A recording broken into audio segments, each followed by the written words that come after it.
Today, a man punches a Lamborghini, a Star Wars YouTuber buys an Aventador Ultimae, and people who imported cars illegally into the US are getting their titles revoked.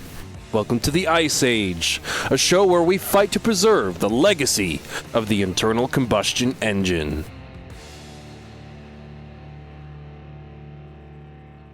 Hey all, Tom here, and welcome back to another video on the Racing Joker channel. This is me trying to experiment, bring back some old stuff, mix it all together, try and do a new thing. I look like I'm doing some weird early 2000s rap dance. Today's pilot, is a first try at doing a show where it combines the formulas of Car Topics Explained, The Garage, and car reviews. Because I've always wanted to do car reviews, but I've never really been able to get the palette I want to have the credibility I needed to actually say educated things about cars. Plenty of theoretical knowledge, just like everyone else on the internet. So we're going to give it a try with the limited knowledge I have. We'll be filming with this car behind me. We'll actually be covering recent events in the automotive industry, as well as the somewhat recent activities of automotive content creators. So hopefully I can introduce you guys to some cool new YouTubers, and you know, maybe I'm spotlighting some of your favorite content creators. We'll see. Now for today's episode, because it's all experimental, I'm doing the whole episode for free, as available as one video. I'll be trying to bookmark it as best I can in the description below so that you can find chapters to skip to what you actually want to see. But if you think I should just upload the highlights of these films and instead just make the full versions behind like a 99-cent paywall, because I don't really want to overcharge people, let me know if you guys think that would be a better model for this show, to just post the full episodes in the membership only section of the channel and instead post just highlights of like just the reviews, just the news. And that will lead to me having more videos per week. But if you guys want to just watch everything all at once, maybe just having it for members only might be better too. You guys let me know, because it might make the videos kind of long. Anyways, today's episode sort of has a theme. It centers around the idea of achieving your automotive dream, meeting your automotive heroes and buying your dream cars, which are your automotive heroes more than really anything else, usually, unless if you idolize a race car driver or anything like that. But we're not really talking about that today. We're talking about dream cars and what that's like and what it should mean to us, and see if we can kind of explain that to ordinary people. But before we get into that, we need to talk about news in the automotive industry. Most recently being Subaru. You know, I've got to talk about this. I had a 2015 WRX. I really like Subarus. I love the Blob Eye STI, but I am not a big fan so far of what we're supposed to be expecting from the next generation of the WRX STI, which is apparently going to be either all electric, which I completely disapprove of, or it's going to be hybrid and internal combustion. The impression I'm getting from everyone flaming Subaru in the comments is that it's going to be all electric, which I don't like, obviously. I see very little diversity between electric vehicles. I think pretty much almost all of them are ugly. They all have instant torque. If they have personality, that means they have 1,000 horsepower. If they have less than that, what's the point? And apart from a company in China, most of them make batteries that explode. Not my thing. So I get why Subaru has just been getting tons of hate. And it doesn't make a lot of sense, because a lot of other companies, maybe not a lot, I should say, a lot of companies are going towards EV. The Challenger is dying. The Hellcat's dying. It's becoming all electric. Apparently it might even be all-wheel drive. Now the STI is gone. They should have just ended the WRX badge right then and there, rather than poison the legacy. Mustang Mach-E. But we still have some hope, because Nissan seems to still be capable of having fun with their Nissan Z car, and hopefully the R36, which I'm pretty sure is coming. And after reading an article on Motor Trend, I learned that cars like the R35 GTR and the new Nissan Z cannot be sold in Europe due to new noise regulations. The R35, and I repeat, the brand new Nissan Z. How does that even work? Europe, the f*** are you doing? But moving on, do you guys remember the Felicity Ace cargo ship? carrying like tens to hundreds of millions of dollars of cars. Probably the biggest automotive disaster of all time. And I don't think that's exaggerating. It was carrying VWs, Porsches, Lamborghinis, really expensive cars, a lot of them being, you know, orders from customers in the US or just pre-built cars for dealerships, what have you. Matt Farah had, I think, a Porsche Cayman GT4, something like that, on there. His car sank to the bottom of the sea. It's like a Spanish treasure ship now. I imagine when people start diving through the wreckage of that ship, it's going to be a heck of a sight to see, seeing all those Lamborghinis underwater, probably with like moss and coral and coming off of them. I believe the fire started midway through February of 2022 and sank, I think, on March 1st. I think I found out about it on March 2nd. And apparently it had been burning for a lot longer than was considered natural. And the theory is that the lithium-ion batteries of some of the EVs on the ship actually were maintaining the fire and feeding it, which is very upsetting and very unfortunate. But there is one good thing. As far as I know, all the crew of the ship got off. No one was killed. I don't think anyone was even injured. So there was no loss of human life. It was just a huge automotive and financial disaster, and I'm sure also an insurance disaster. So the Felicity Ace, that's what happened to that. I'm sure many of you already know that, but I thought I'd just cover that in case you didn't. So I really think a car company should really start using those batteries from that Chinese one. I can't remember which one it is off the top of my head, but I will show you, because basically what they've demonstrated, this company in China that makes electric vehicles, they make batteries that can be punctured. They demonstrated this. They punctured their batteries with a hydraulic press, and they didn't explode like how lithium-ion batteries in EVs normally would. Which I think is an important step in making EVs safer for sure, because the battery is one of the main things we really need to improve. I will say though, and this could be a terrible joke, until they do that, are they going to start banning EVs on ships the same way they used to? Was it the Galaxy Note 7? You couldn't have them on passenger airlines? That's a terrible joke, I'm sorry. But it's a bad time for that kind of disaster to happen because of the whole chip shortage thing. All those cars were already built, all the electronics were made and assembled, and now it's just gone, just a complete waste. And just a quick bit on the 2023 Supra. Apparently, it will have a manual option. Hopefully it sells decently compared to the ZF 8-speed variant, but personally, I don't expect it to. Anyone remember the sales of the 6-speed manual Hellcat compared to the automatic? I always got the impression the auto did better. Well, in this case, I hope the manual does good. And I'm sorry to say, I just have my doubts, because I imagine a lot of the people whining about the car in the first place weren't going to get one anyways.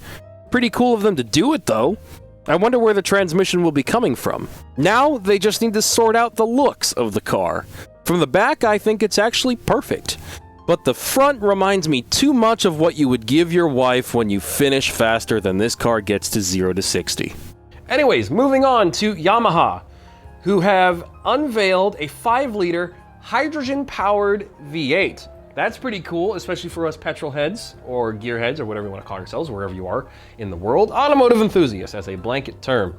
A 440 horsepower V8, which, for an alternative to EVs in an emissions-concerned world, well, at least your world won't be silent. No one likes a mute singer, right?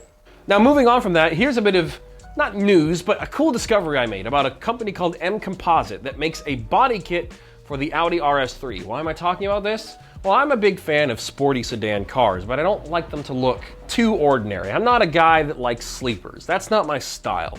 And I'm a big fan of the Jaguar Project 8, a car I definitely cannot afford. But the Audi RS3 is definitely something I can afford. But I'd want to make it look special, kind of do what Jaguar did with their Project 8, where they changed basically all the fenders, the doors, the side skirts, the bumpers, made it wider and faster and cooler and more aggressive.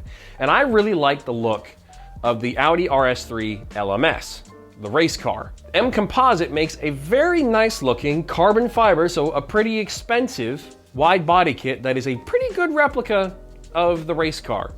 And nice thing about that is that the road car has the fantastic sounding inline 5 with a turbocharger that makes it sound like a turbocharged Huracan with a slightly lower redline. It makes it sound like you're short shifting a Huracan with 2 turbos, basically.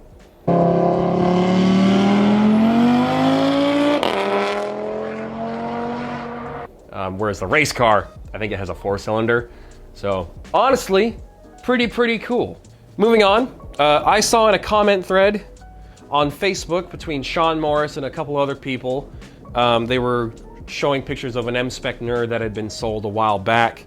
Apparently, Nissan Skyline GTR R34's M-Spec NERS, you know, the most coveted factory version of the car, short of like Z-Tunes and things like that, or Nismos or N1s. Those M-Spec NERS go for over $500,000 now. $500,000. That's like 4 times the original sticker price of the car, if not 5. That is insane. And most of the time, you're gonna be paying for a car that is bone stock. So at that point, you're just buying the car for the investment, which you're kind of late because you really should have bought it like 7 or 8 years ago when they were like $115,000, or back when standard R34 GTRs were like 40 or 50 grand. But even though we all knew America was gonna lead to the prices of these cars driving up, I think we underestimated it, to be perfectly honest. But let's talk about, you know, because I'm sure a lot of you guys love R34 GTRs, right? But most ordinary people can't afford them. It would take me a lot of saving, many years, to be able to afford an R34 GTR at the price they're sitting at right now. Only problem is, they're not gonna sit at the price they're at right now. So that's like trying to run up a waterfall. There's no point. So instead, what I propose to you is getting an R34 GTT between $35,000 and $50,000 and converting it into a GTR. But this can be quite expensive if you want to do it properly. Sure, you can get like an East Bear kit, fender overlays, fiberglass over the steel quarter panels and things like that. But what if you want to do it properly and do the drivetrain swap, the powertrain swap, and have everything mechanically feel like a GTR so that you don't feel like you're missing out on a really good automotive experience? Well, if you want to do that, you do still need to put forward a whole bunch of cash. So let's say you spend $35,000 on the R34 GTT. Well, in order to do the exterior conversion, you've got to cut out the rear steel fenders of the GTT and weld in the wider R34 GTR quarter panels and put in the gas lid and all that good stuff. Do some modifications to the wheel wells, make sure that the fitment's good. Then you've got to change bumpers, tail lights, side skirts, hoods, and a whole bunch of other things, badges. And then you've still got to paint the car and all sorts of other things, make sure the windows are sealed properly. And if you go through Okubo Factory in Japan, who does a very good job at this, they're also very well known for doing R34 GTR sedan cars, which look fantastic, especially if you like sedan R34s. This will cost you about $30,000 as of right now. Prices might go up, so keep that in mind. But it will cost about $30,000 to do a complete conversion. And if you want to swap in the RB26 to OEM factory quality and configuration and have it look exactly like a GTR engine bay, it's about the same price of $30,000. So you're really spending $95,000, but you do still save money kind of in the long run by not spending $120,000. Granted, a lot of that is going to be the RB26 swap looking stock factory OEM. You don't need to do that. You could put an RB30 in there and build it and make all kinds of crazy horsepower and be fine.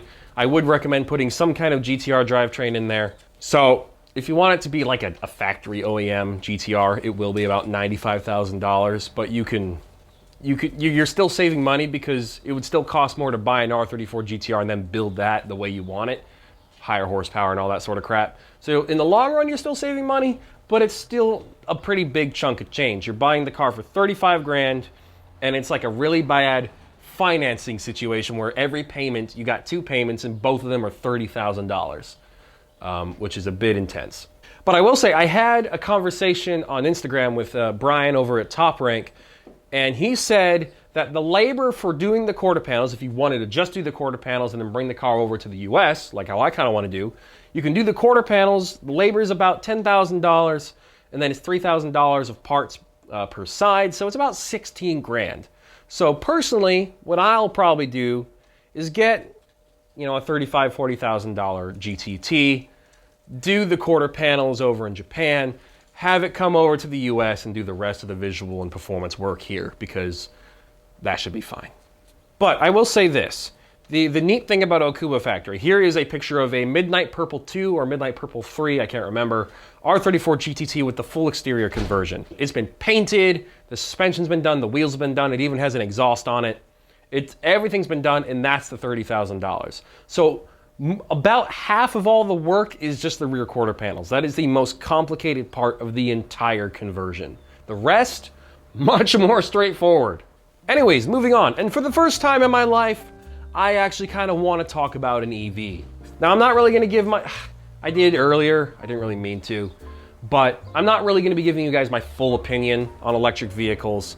We're mostly just going to be talking about the ones that I do like or hate.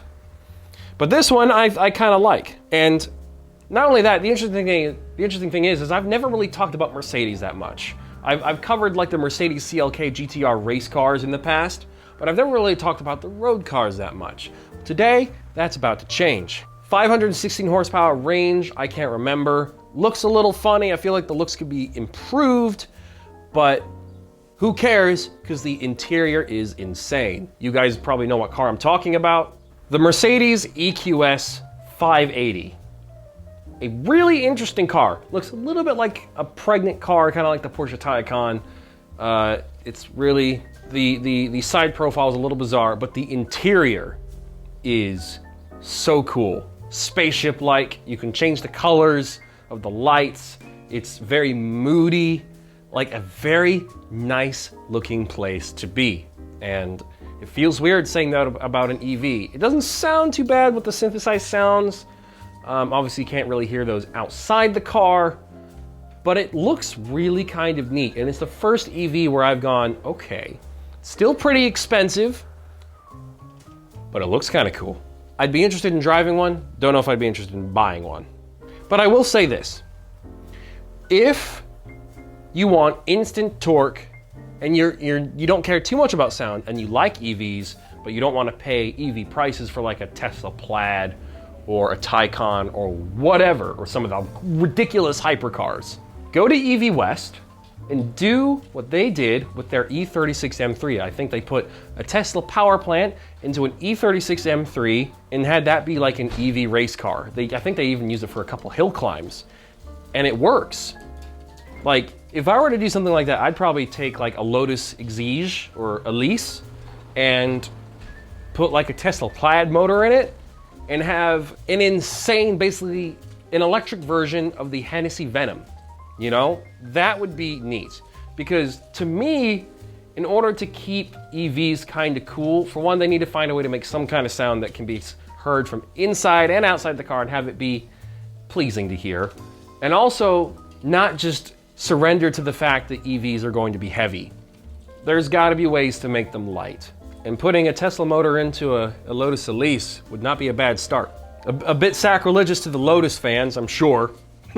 But, you know, in a doomed world, it is what it is. I mean, you'd be beating everyone.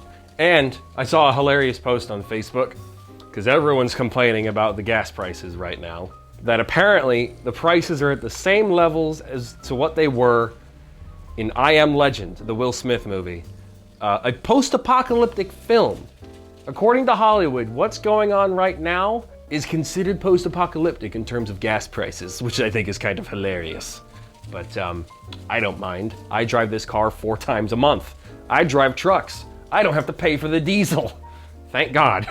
But now, let's hop in my dream car.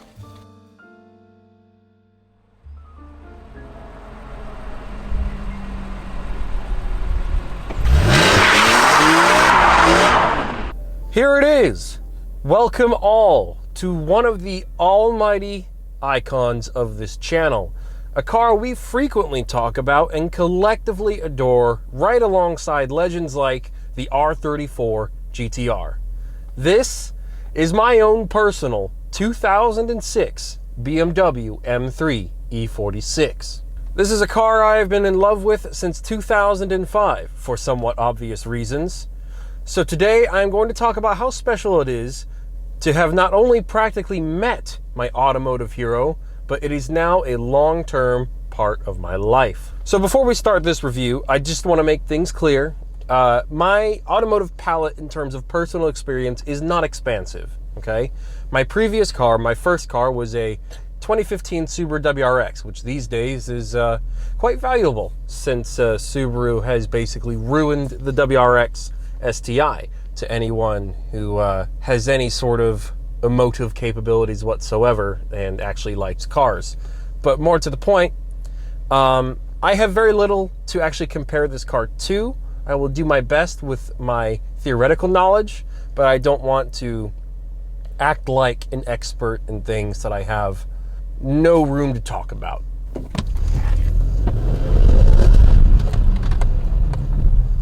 Here we go. I'll be honest, it just kind of hooked. I think it's because that was uphill.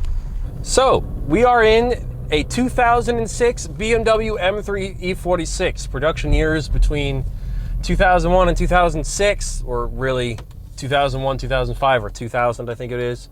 US kind of confuses us a little bit with that.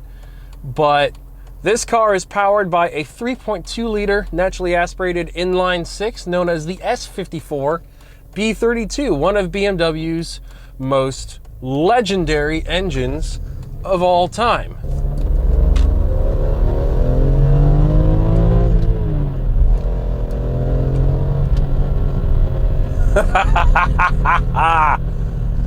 So,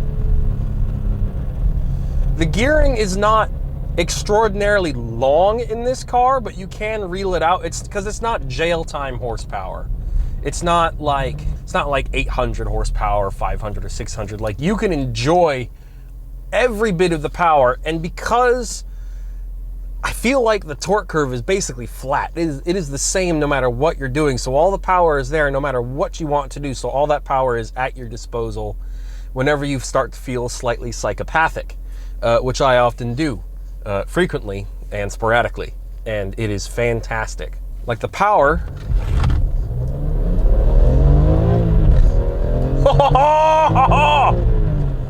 Like, the power doesn't end. It just runs to the moon. And as you just saw right there, the SMG will just kick your ass and just send you into the next gear. The power doesn't go anywhere. It is a real treat. Another thing that's kind of interesting, now that I own this car and have driven it frequently, something I did not, and I'm pretty sure this is the case for a lot of cars, when it comes to exhaust sound, owning the car and being in it physically is totally different to hearing it, not only just in person, but also in videos and other things like that. Because when you're in a car, the cabin has a legitimate effect on the acoustics of the engine, the exhaust, and everything. When you're in the car, you can hear the airbox. It's more bassy in here, and you don't hear as much of the rasp. Yes, you can still hear it. This car is a fully stock exhaust.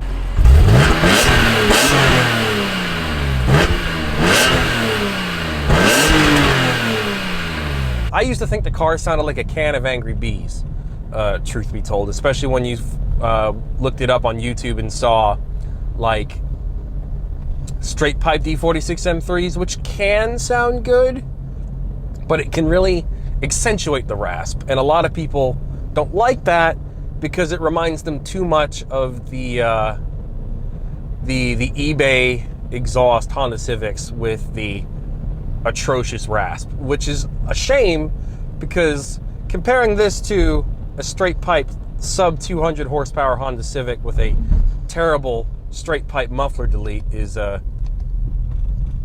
well, just extremely tragic. It's a crime against humanity.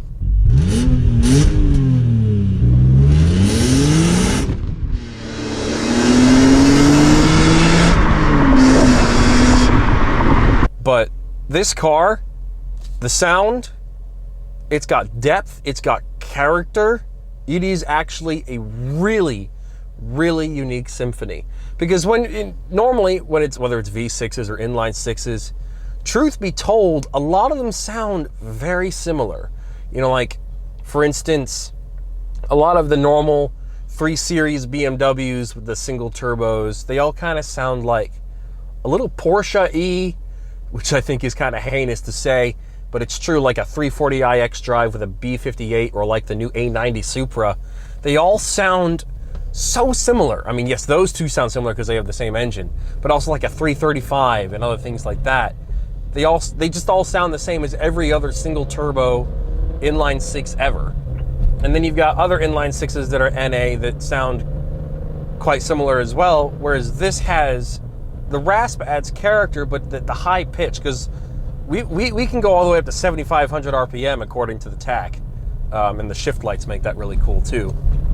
Once I got in the car, you know, my predetermined keyboard warrior hate or confusion about why it sounded the way it did and why so many people love it, now it makes sense. Now that I've got the car, I'm actually in love with the S54. I used to just think, I'm just getting the car, I'll do a V8 swap at some point. I'm not actually gonna get super attached to the engine. But this engine is a masterpiece. And get this, so I've already got it turned on, but the sport button in this car has a sport button. It makes the throttle and the brake much more sensitive. The threshold is very small, makes both of them grab extremely hard, really fast. It makes the shifting, at least on the SMG, much more aggressive. And if you turn off things like traction control, it gives you access to the shift mode 6 function of the car, which is uber amounts of fun.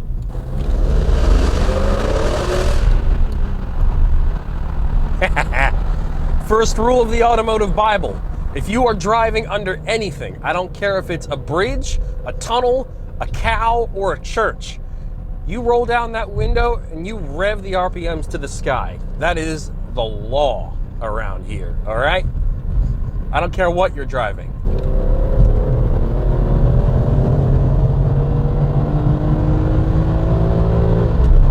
Oh, it shifts so fast. Oh man. So as a result, because this car is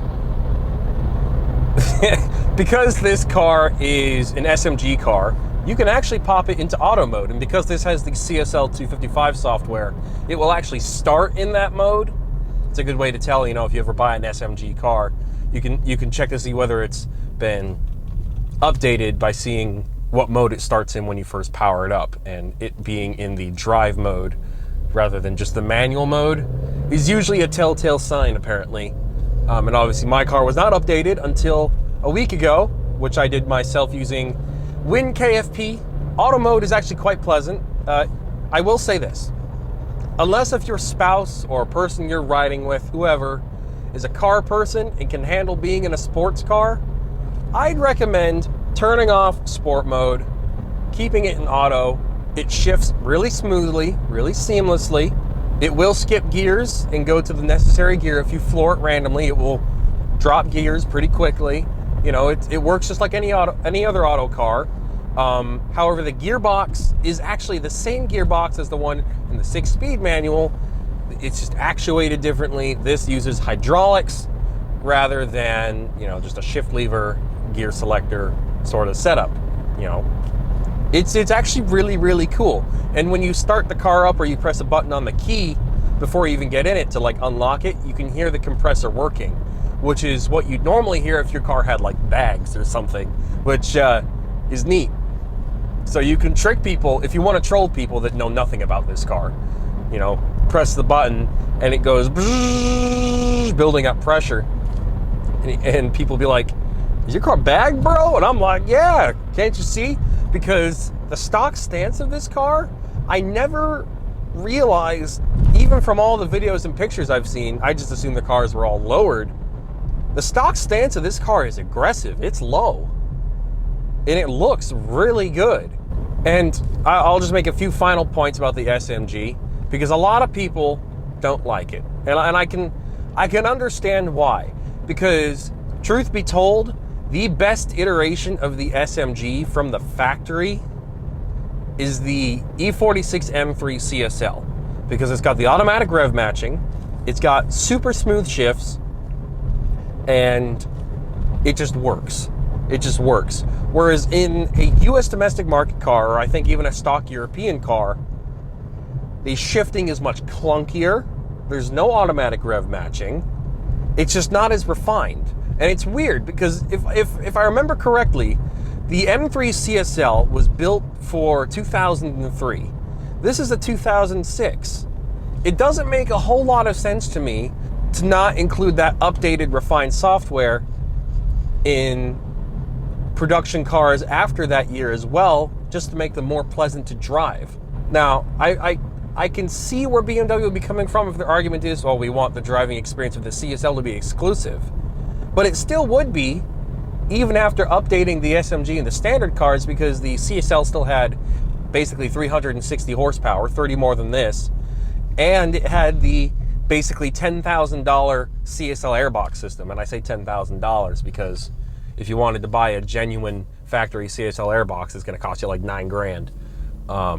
The airbox I got is out of an E46 M3 GT2 race car. I'll talk more about that later. And that costed me like $5 grand or something like that. A much better deal.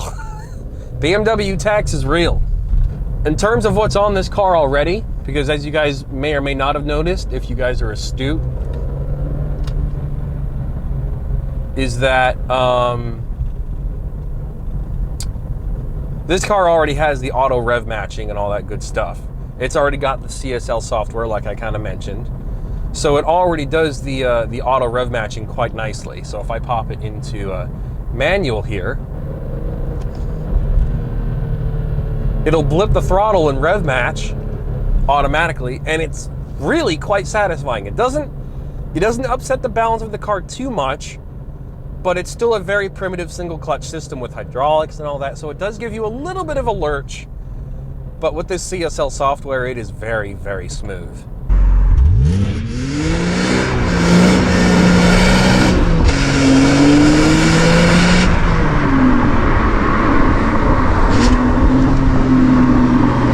And so I've got the TTFS CSL tune that gives me the SMG tune that gives me the rev matching and all that good stuff.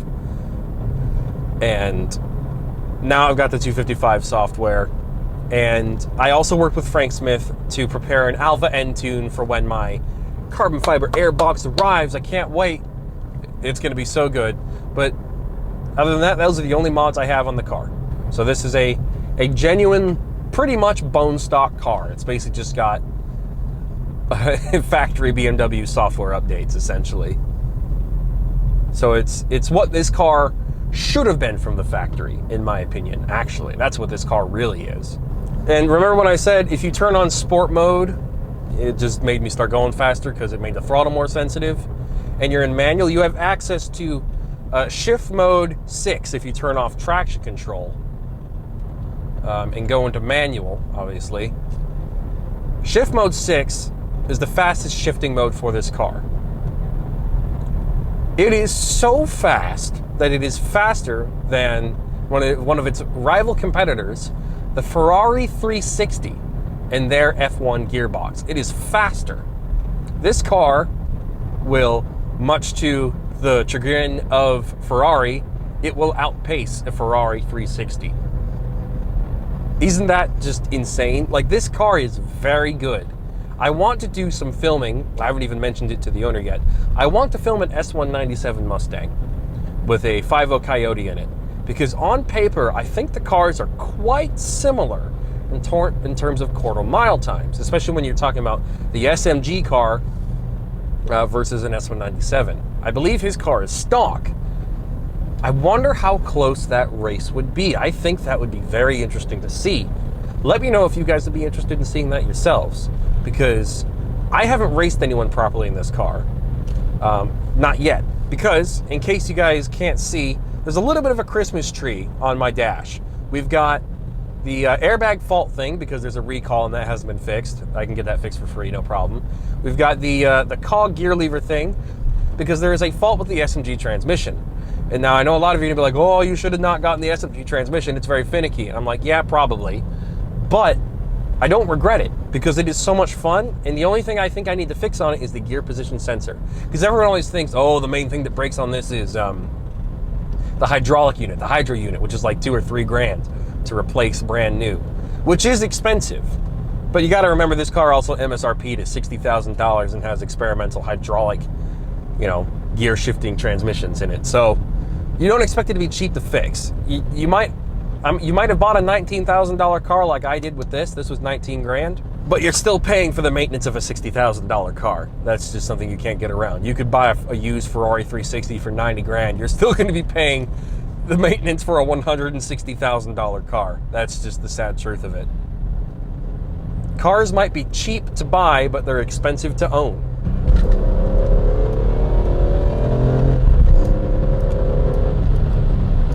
And I'm only in shift mode 4, and it's quite quick. And I'm gonna hopefully try to demonstrate this to you guys when I make a right turn up ahead. Watch this. Complete stop.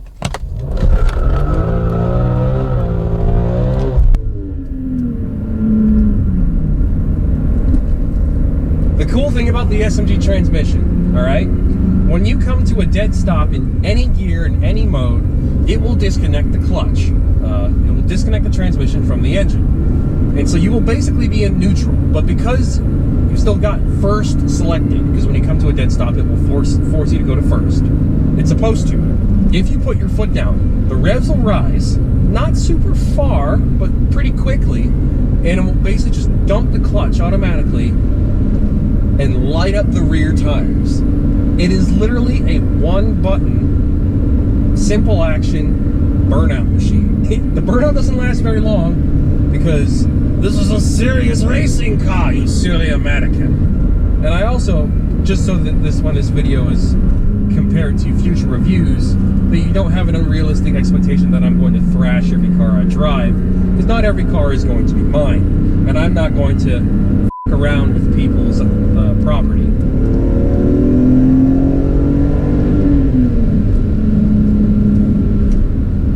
What in the f*** is going on out here? That is a lot of vehicles. Whatever. Going through downtown. This car is quite comfortable here. I can take off my sunglasses because there's trees everywhere. We've got this display screen, which is cool. If you press the eject button, it comes out to allow you to put a CD in here. And if you want a custom playlist of music, a CD is really all you can do, because this car does not have an auxiliary port. This car does not have USB Connect. It doesn't have Bluetooth for some reason. The 2006 cars and 2005 cars, for some demented reason, psychotic reason, they do not have Bluetooth connectability. It would be primitive Bluetooth, but I think it would still work. The button would be somewhere here by the center console, but it's not in this car. So I just use CDs to play my music. Granted, if you have like an iPod Touch or an ancient iPod or iPhone that connects to the original plugins, you'd be able to plug that in and play your music. I think my mom has an iPod Nano. I could use her music, I guess. It's really weird. I have an Eonon head unit that I'm waiting to install so that I don't have to use an iPod from 20 years ago, but I haven't put it in yet.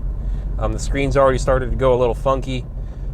The satellite navigation in this car is basically useless. Okay, I take that back. It's not useless. It's just not as practical as what you would expect from a car that had satellite navigation, because you can only have one preset, one saved predetermined address at a time, which to me is a bit bizarre. But that's fine. Now let's talk about the gauge cluster. The gauge cluster, no matter what speed you're going, is very easy to read. The shift lights are a nice feature, though the sound of the engine makes it very clear when you need to shift. You've got kilometers per hour, miles per hour. On this car, it's not massively accurate. I will just say that. You've got temperature gauges. You've got mileage, outside temperature. It's 63 degrees outside. What the hell is that all about? Like earlier today when I was coming home from work, it started out at like below 10 degrees Fahrenheit, and now it's 60 or 70 degrees. It's actually starting to cool off again. Or we're gonna have similar weather tomorrow as well. So that's nice. Great driving weather. Not a bad time of day to be driving either. It's very pretty. If we look at the seats, you know, pretty well equipped car. Again, $60,000 MSRP. So again, not shocking, but you got heated seats, electric on both sides. not just the driver. You can save the driving positions, and those driving positions that you save also save the positions of the mirrors as well. And while we're talking about the mirrors, this car does not have a backup camera, but it does have rear parking sensors, so you don't ruin your back bumper. And what I think is more useful than a backup camera, when you put this car into reverse, your left mirror will angle itself down at the ground so that you can see the lines of the parking spot you're going to. And that is, I think, much more useful than a reverse camera. Oh, look, a deer. Oh, there's two. Sorry, ADD. Anyways, it's really nice. Obviously, you've got windshield wipers, turn signals, all the stuff that you need in order for your car to be legal. You've got automatic lights, you got running lights. This car has the super fancy lights that will adjust themselves and angle themselves at the ground based on the conditions of the road and the angle and all that good stuff. I think those are even the same headlights they use on the race cars. It's neat technology. So if you've got an E46 M3 and you power up your car, you should be able to see them kind of move around and figure out where they need to be pointing and what's the best angle is when you start it up. But then after that, it's not super noticeable. But it's a neat feature they added for a car from 2006. Like, you're not expecting mind-blowing technology in this thing. The two mind-blowing things in this car, let's go with three. First is the chassis. The E46 chassis is legendary. There is no doubt about that. Then you've got the gearbox. This car, the gearbox is very special. It's historic, it's significant, because the gearbox that came after this, in the E92 M3, was a dual clutch transmission. And that was obviously leaps and bounds better than this. I honestly wish they had made a prototype in like 2007 of this car, where they put like a DCT in it, because that would have been remarkable. Or have it be like the 2005 and 2006 model years or something, I don't know. If you look at the rear view mirrors, you'll notice they are bizarrely small, but it doesn't take away from the usefulness. It's just one of the first observations I made when I got the car. Rear view mirrors, quite small. Don't know why. And a viewer pointed this out, because you've got, obviously, automatic windows on both sides for driver and passenger, but you've got seats behind you, right? And they are somewhat usable.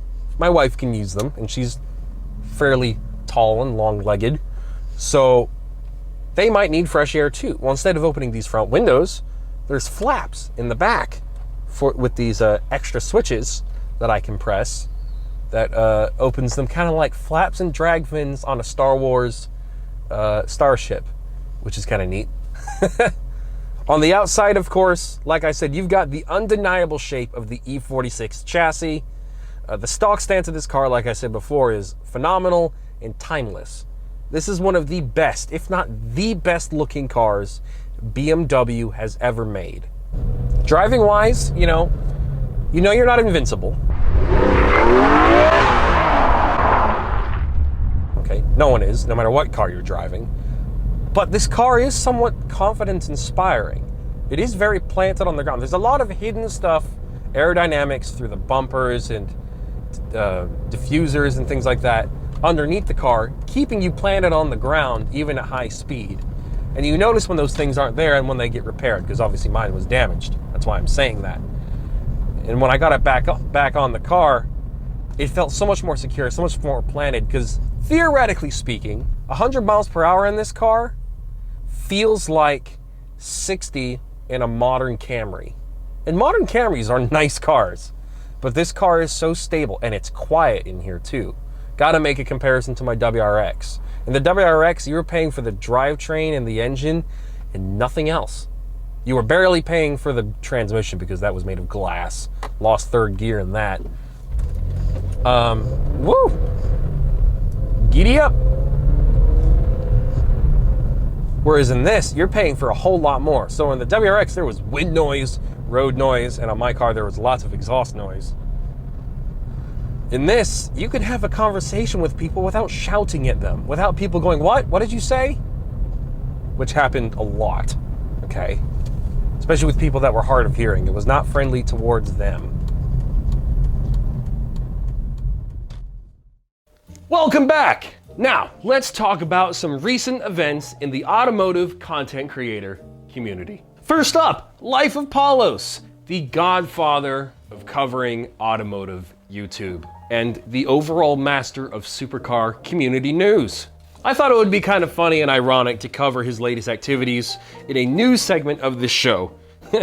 He is in the process of completely transforming his garage. He's still got the 2020 Raptor, but his McLaren has been gone for a little while, and he has something in mind for its replacement already. He talks about how thanks to today's crazy market, selling the car for such a good price made it feel like he basically owned it for free. I'm sure he's not really including maintenance and mods in there, but still not bad when you think about it. If basically all you had to pay for was maintenance and mods on a supercar, that's pretty cool. That's gotta feel pretty good. And amazingly, he's even, although I'm sure quite guiltily, considering selling his Ferrari FF, a car that he very clearly loves. Everyone who watches his channel knows he loves that car. And the only reason why I can think that he's even considering selling it is because he's already got a replacement in mind. So if he does sell it, you know, I'm gonna be perfectly honest, he's got pretty darn good taste. It would be very interesting to see what he goes with. I'm not 100% sure whether it's going to be another V12 like the Ferrari. He might buy a Lambo, or he might get an AMG Mercedes or a GTR. I'm not sure what those go for right now, but I know he loves that car, and that's a car he regrets selling. But I will say, Aaron, if you're watching, I kind of doubt it, but if you are, just know you are the king of supercar community news. We will try to not overlap with your content, so that you can keep your crown, which you deserve, because you have an incredible work ethic, and we'll stay in our corner and stick to more kind of low-end exotics and high-end JDM cars. Cool? Cool. Up next, we've got David Patterson filming cars with Evan Shanks. I saw an IS300, or Altezza, and I think his Mitsubishi Evo, not the 10, David Patterson reviewing Evan's cars would be very cool. David Patterson is one of my all-time, if not my most all-time and OG favorite automotive YouTubers. He's the guy I always go to automotive reviews because he predominantly reviews modified cars. And it's really neat to see that because it gives me an idea of how good a platform actually is. You know, because he does a lot of good Mustang stuff, a ton of really good JDM stuff. He's recently reviewed a Midnight Purple 2 R34 GTR in Utah. I think it was Rival GTR's car on Instagram. One of the guys of Drivers Motorsports. Very, very cool. Very cool guy, makes fantastic content.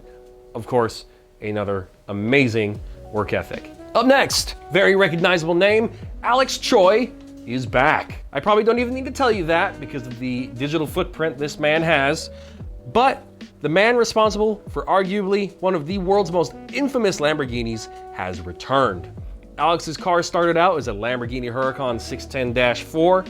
It's had bumper deletes, P1 GTR style chassis mounted rear wings, superchargers, a crazy monkey bar kind of exterior, and 2 different levels of twin turbo kits from Sheepy Race.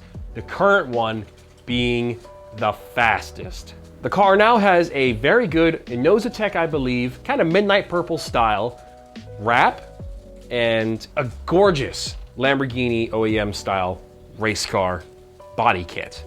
It is literally my dream Huracan build, so kudos to you, sir. It's even the color I would have gone with. But now everyone would think I'd be copying him if I one day got a Huracan and made it look like that. But man after my own heart in terms of style. Just to further kind of talk about Alex Choi, he recently put it up against his Tesla Plaid and beat it, which is an achievement because the Plaid is no slouch. We can't really deny that in terms of acceleration. But it took twin turboing a Lamborghini Huracan to producing 1,200 horsepower. But he beat it, and he obviously sounded so much better doing it. And no offense to Choi, obviously, but he was making fun of his car the whole time, so I feel like it's fine to say that one little snarky comment.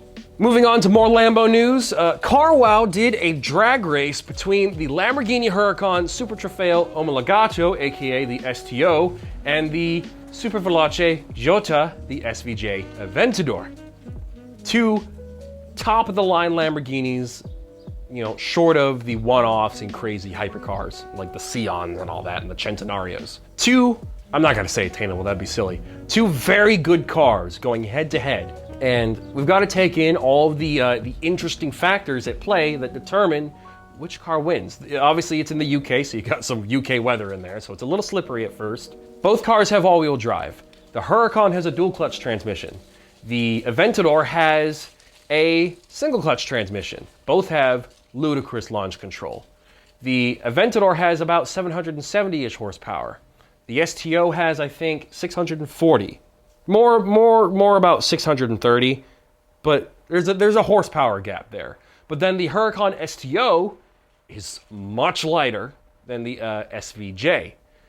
So I think it'll be very interesting to see. I think the launches could be quite close. I mean, I know what happens, but you'd think the launches would be quite close. But I feel like, unless if there's a traction problem or one of the cars bogs down, I think the SVJ might, you know, start to pull away. But depending on driver error, which it's hard to have any on these cars, but if there's driver error, I imagine it'll be a fairly close race. That's what I thought before I watched it. And the outcome is kind of cool. And it's cool to see these two cars race. And you also have to keep in mind the price gap too. The STO is a very special car, but a lot cheaper than what an SVJ costs today. I saw Gintani putting out an ad for a black SVJ for about $800,000. Woohoo! Carwow does a full overview of the new Mercedes Formula One car. I repeat, Carwow does a full overview of the Mercedes AMG F1 car. That's pretty cool. Now, if you're a massive car nerd like myself, you'll definitely want to watch that video because the people over at Carwow are encyclopedic with their knowledge and very thorough with their videos.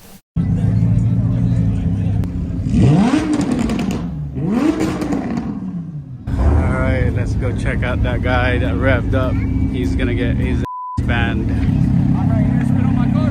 Spit on my car. Oh, oh, oh, Let it go. Yeah, don't spit on people's car.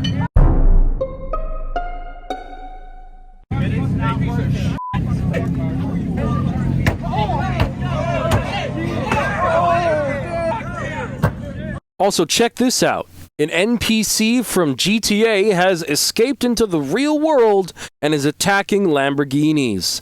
Apparently, this all started because the Lamborghini driver revved at a Cars and Coffee, which is against the show's rules, I guess. Revving at meets when it isn't allowed is disrespectful to the hosts and the owners of the properties that the events are held at, and it can potentially ruin it for everybody else. But spazzing out and acting like a man-child is just as dumb.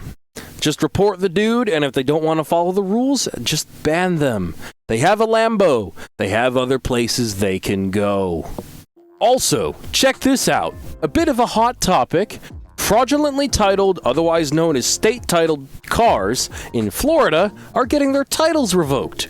As I understand it, several hundred cars have been flagged as contraband and are now going to be ineligible for being registered in any state of the United States, which can be especially worrying if any of the cars get exported and someone in the US buys the vehicle in a foreign country and is unaware of its history. And this affects the vehicles of ordinary people, not just celebrity vehicles that are in the spotlight. So all I can say is, don't buy one of these cars in Florida, man. You might not even be allowed to drive it. And of course, I'm not saying these owners necessarily deserve to have this happen to them, but I'm assuming they knew the risks, so they can't say they're surprised, even if the rules are bullshit. And moving on, talking about another YouTuber who's not, I would say, an automotive YouTuber. He's a Star Wars YouTuber who bought a top-of-the-line Lamborghini. Star Wars Theory himself has recently taken delivery. The car arrived and he's seen it in person and sat in it.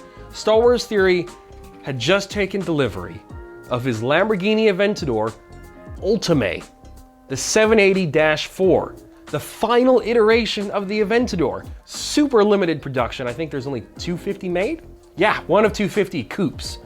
Coupes. There's gonna be some roadsters, but he wanted a coupe. He spec'd it out, lots of carbon on the inside. The color he went with was described as piano black, the blackest of blacks. And yet, it didn't cost him anything because it was one of the standard basic option colors. But he liked it so much that he was cool with that. He goes in the car, he looks at everything, and he talks about how surreal it is to be in his dream car, a flagship, final edition, limited production Lamborghini with the big V12. Kudos to him.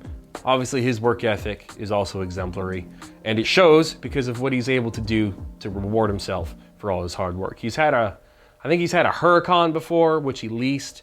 This car he just owns. This is his car, and it's a nice one, the Ultimae. I don't know how much of the Ultimae we're actually going to see on YouTube, considering the limited production, and because it doesn't have necessarily the flair of the SVJ with the wing and all that good stuff, and it's been around for a little longer. So it's interesting because the Ultimae has the same exhaust as the SVJ, but it doesn't have that weird hoop-like wing as the SVJ. I'm not a huge fan of the SVJ wing, bite me. I'm not also a huge fan of the front bumper, unless if your car is black, because it looks like it has a mustache. Up next, we've got Emelia Hartford in the spotlight, and she definitely deserves it. She is remarkable, specifically, though, because of her Mustang build. She has a 2017 S550 Mustang GT, and her Mustang is set to produce at some point over 2,000 horsepower, all thanks to a monstrous 9.8 liter supercharged big block V8. Holy shit. And it sounds orgasmically good.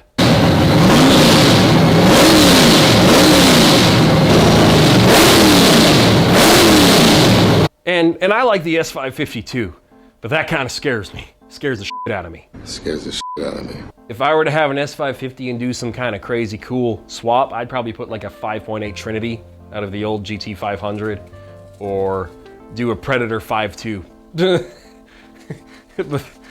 That big block is pretty intimidating, but I really look forward to seeing her complete that build over time, because her C8 obviously is legendary, and this Mustang could be just as cool.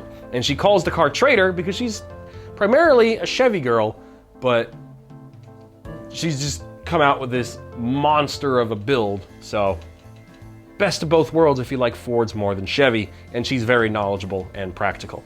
And lastly, we've got Daily Driven Exotics, a channel I watch a lot, but these past few weeks have been problematic for them, to say the least, unfortunately.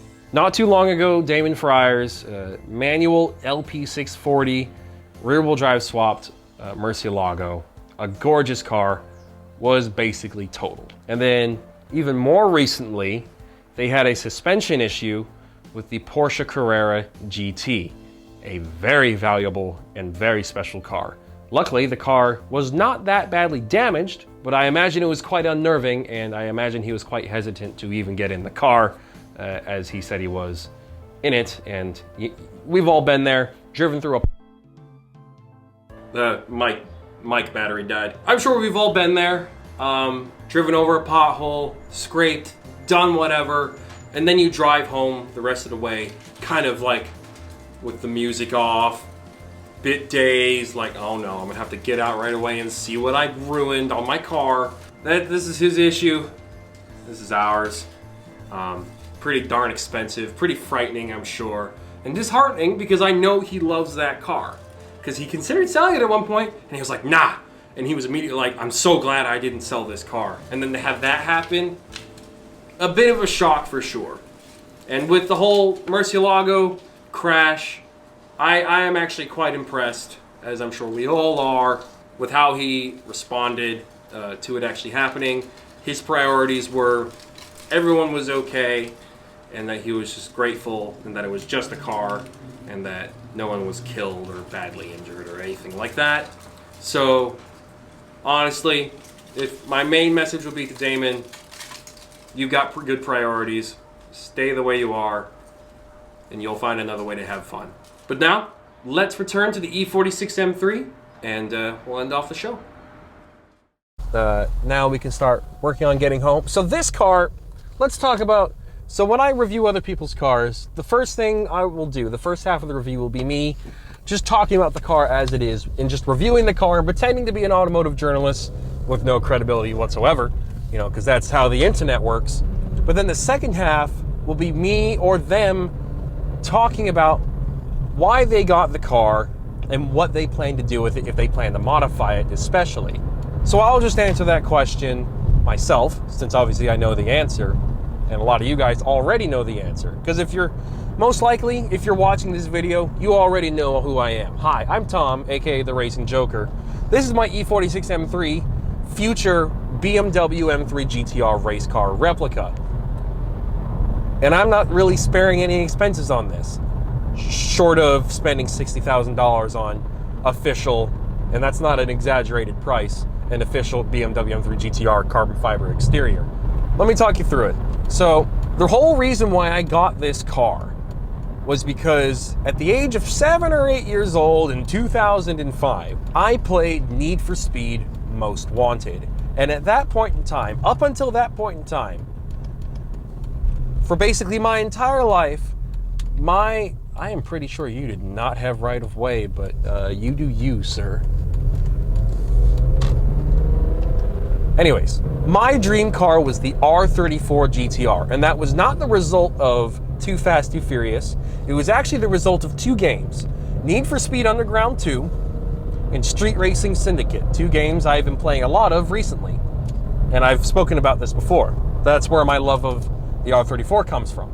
But when Need for Speed Most Wanted came along and I saw the BMW M3 GTR for the first time, all bets were off, and this car knocked the R34 off the podium. And honestly, financially, that's kind of a good thing, because this car has not skyrocketed to the moon in value like all the GTRs have. God damn, I'm being blinded. I will say these sun visors are kind of useless. They do have mirrors in them, but they're really tiny, but they kind of have to be because of the angle of the windshield and my sitting position, because otherwise they would cover up more than half of the windscreen. This is more like a third or a quarter. So I got this car because of the M3 GTR and Most Wanted, and I fell even more in love with it as I began to learn that the M3 GTR was not just some fictional race car, but it was a real race car, and that the most infamous version was the 2001 version with the P60 B40 V8 and the American Le Mans Series. We all know this story. I've done many videos on it. It's a really special engine, prototype engine. The public never really got access to it, even though they made street versions of the race car. But now BMW owns all of them and the rest have been crushed. They have like 2 or 3, and all the other ones they ever made are gone. Most likely because they didn't want any of their competitors getting access to the materials used in that engine, because that engine used really top-of-the-line stuff they still use today. So anyways, that's why I love this car. Even though this car doesn't really drive anything like an M3 GTR or really look like an M3 GTR from the factory, I love modifying stuff. So obviously, I do not take issue with modifying this car to make it into a GTR replica. So I'll be getting the 2M AutoWorks GTR body kit. I've already ordered the carbon air box, carbon fiber velocity stack stuff to the actual specifications of the real race cars with the help of Herschel Brewer at Scottsdale Motorsports, or Brewer Motorsports. I'm just going to say both because I don't really remember which he prefers to be promoted. The website will be available down below. He specializes in real BMW Motorsport official car parts, and that's what's going on in this car, at least in the engine bay. The body kit is a replica, because not made of carbon fiber, because the real thing is ungodly expensive. A BMW M3 GTR wing or spoiler, can't remember the difference, from BMW themselves, I got a quote, it is $13,000. Oh my God, is it expensive. And not only that, the headers off of the inline 6 version of the BMW M3 GTR, the P54, this is the S54, those headers, I can get them, but they are made of Inconel. The axes of all the bends are so advanced and so special that the set of headers is like $20,000 or $30,000 for just the headers. It's not even, doesn't even count the side exhaust, doesn't count the X pipe, none of that. It's nuts. Race car parts are so expensive. So we're not going to be using a whole lot of official BMW race car parts, but the engine bay will definitely look the part, and we'll want to make CSL power and all that good stuff. So that will definitely be a thing. I can barely read the signs. We'll be using Rogue Engineering GTR replica wheels. I'll be using Performance Friction Brakes. I think it's PFC is the abbreviation. They made the same brakes used on the GTR race cars and the inline 6 race cars. They make top of the line stuff. They don't fade. I'm keeping the SMG transmission. I really want to get catless headers. I might get American Racing long tube headers. We're doing the side exhaust. We'll be tunneling through the floor of the car. I'm going to do a wrap with Protected Film Solutions out in California, because that's where the car's going to have to be to get built anyways. Lots of awesome stuff is going to be done with this car. This is a dream build. I don't plan on selling this car ever, unless if there's some kind of emergency situation where someone needs emergency surgery and for some reason I can't already pay for it. That is the only time, because the only things I put above my love for this car, because this hobby makes up a third of all my primary sources of my happiness as a human being. The only thing above that is family. The only thing above this car is family. This car is above everything else. This is something I've been looking forward to my entire life. My entire life. I drove this car all the time on a Nintendo GameCube. And now I'm in it, and I'm in the process of building the car that I fell in love with as a kid. I used to think the feeling of self-completion was impossible. For us car guys, it's very possible. But now, this episode is all about dream cars. I've kind of talked about, what I'm going to be doing with this thing. But for people that really just do not understand, for people that really just don't get it at all, let me try and explain. Because a dream car isn't something you have one day, all of a sudden. A dream car is something that occupies a space of your mind constantly, whether you have it or not. I spend a lot of my time thinking about this car. And a dream car can be anything, okay? It doesn't have to be an $800,000 Lamborghini Aventador SVJ or whatever they go for now. It can be a $10,000 Honda Civic. It can, whatever makes you tick, whatever your taste is. Woo-hoo-hoo! What matters is this. You've got to love the taste of the exhaust in the air. You've got to love the feeling of the steering and the power. The interior should make you feel at home. You should be able to look back at it and have your heart flutter every single time. The feel of the pedals and the steering wheels should feel like an extension of yourself, true and significant. And of course, the symphony coming out of the back or wherever your exhaust exits, the symphony of the exhaust should be the sound your soul would make if it could sing. A dream car is something that is so significant to you that it has permanently impressed and etched something onto your soul. And when you see it, when you get in it, when you think about it, it gives you the impossible feeling of self-completion. And that is not an easy thing to obtain. But for us car guys, that's it. That is how we feel complete. Like, getting these cars, they are not just 2 tons of metal, rubber, and plastic, or whatever your car is made of. These cars have souls. And the cars we dream about, they're extensions of ourselves. When you get used to driving a car, it's the same way you get used to driving an instrument, like how I used to play electric guitar. Eventually, it became very fluid and it became muscle memory, and you got very, very connected with the art. To us, these are more than just tools or toys.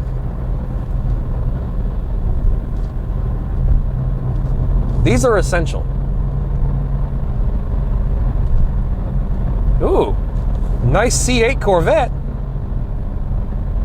It's probably one of the students at the university, to be honest. Oh, that's nice. That was a nice car, though.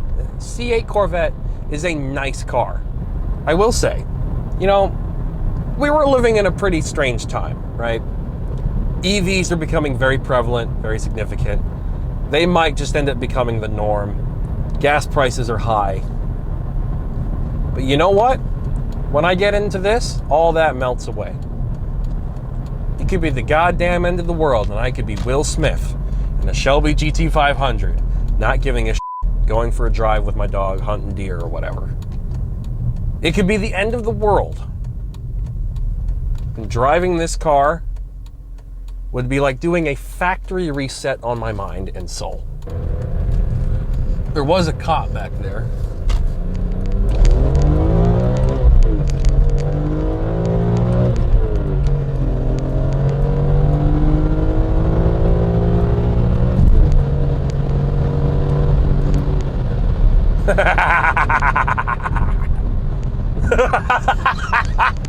Whoa! I love this thing.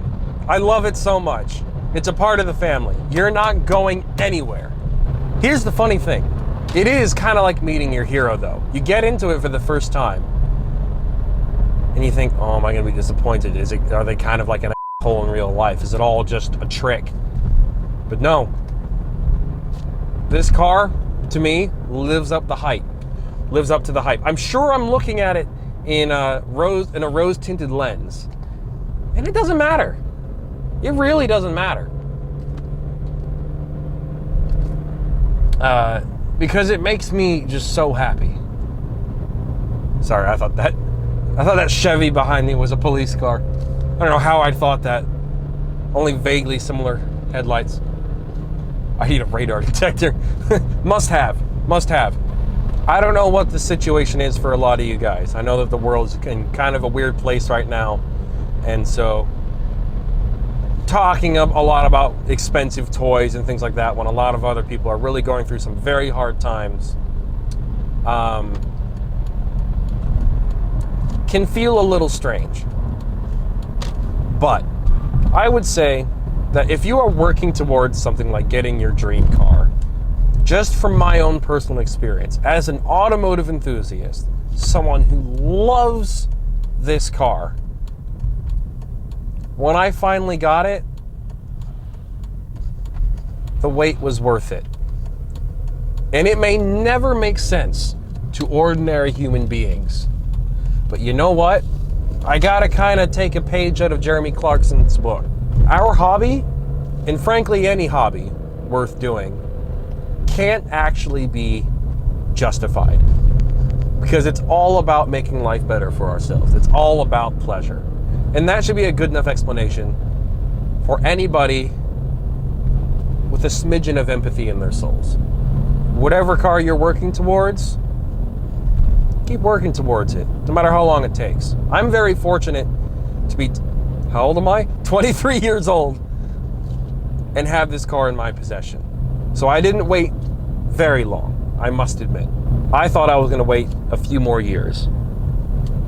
And I still would be as happy as I am now. And the funny thing is, each time I get in it, I'm more happy than the last time. So it's not like getting into the car for the first time ever. It's not that kind of happiness. Yes, you are very happy to get into your dream car for the first time, but it keeps building. If you got the right car,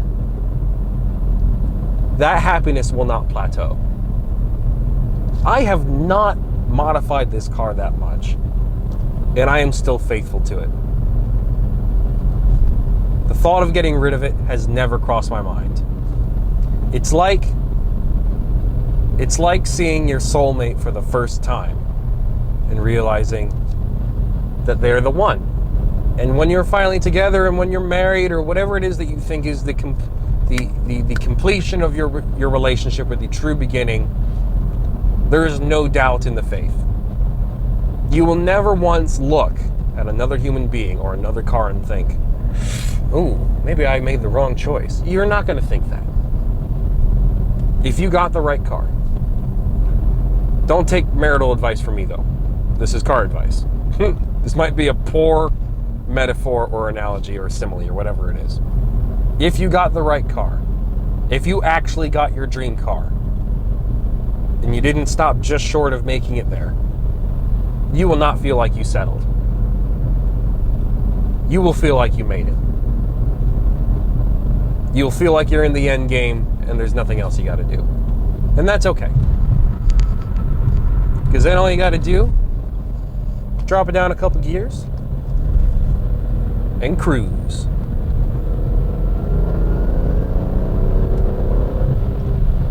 And then probably get an obscene speeding ticket.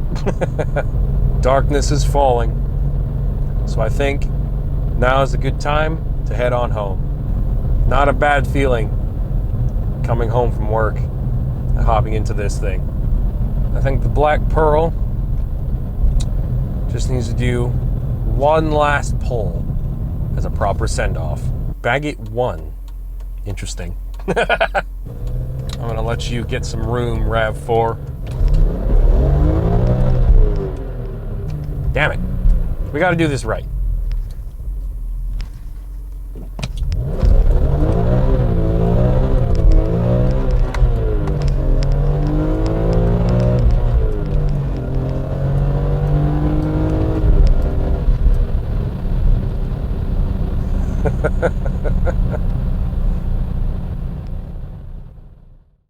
Well, that is the end of the E46 M3 review. I hope you guys have enjoyed this video. If you don't like it being this long and you want it to be broken up into individual segments and just have the full episodes be behind a 99-cent paywall, totally fine. I can do that. I'll even probably set this episode to members only.